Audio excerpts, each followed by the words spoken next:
অন্তর্বর্তীকালীন সরকার দায়িত্ব নেওয়ার পর বিভিন্ন বিশ্ববিদ্যালয়ের ভিসি প্রক্টরের পদত্যাগের দাবিতে বিক্ষোভ হলেও এক্ষেত্রে ব্যতিক্রম দৃশ্য চোখে পড়ছে খুলনা বিশ্ববিদ্যালয়ে। সেখানে উপাচার্য অধ্যাপক ডক্টর মাহমুদ হোসেনের পদত্যাগ ঠেকাতে বিক্ষোভ করেছেন সাধারণ শিক্ষার্থীরা। তবে শেষ পর্যন্ত পদত্যাগ করেছেন খুবই উপাচার্য।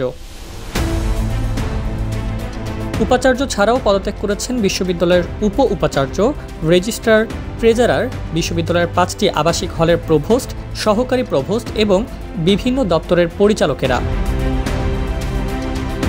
আজ বেলা 12:30টায় উপাচার্য অধ্যাপক ডক্টর মাহমুদ হোসেন ব্যক্তিগত কারণ দেখিয়ে পদত্যাগ করেন।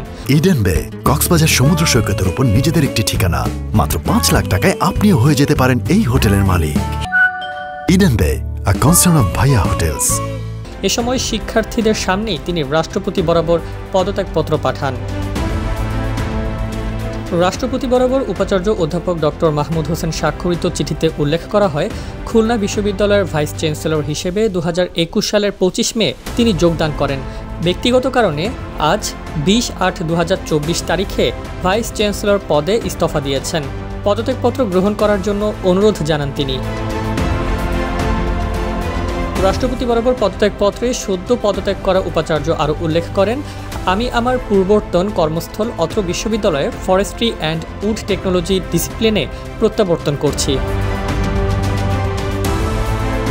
পদত্যাগপত্র পাঠানোর পর উপাচার্য অধ্যাপক ডক্টর মাহমুদ হোসেন শিক্ষার্থীদের উদ্দেশ্যে বলেন, সবকিছু মিলিয়ে আমার পক্ষে আর থাকা সম্ভব না।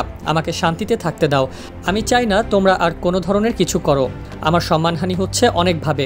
আমি সম্মানহানি আর নিতে পারছি না। তোমরা সবাই ভালো থাকো।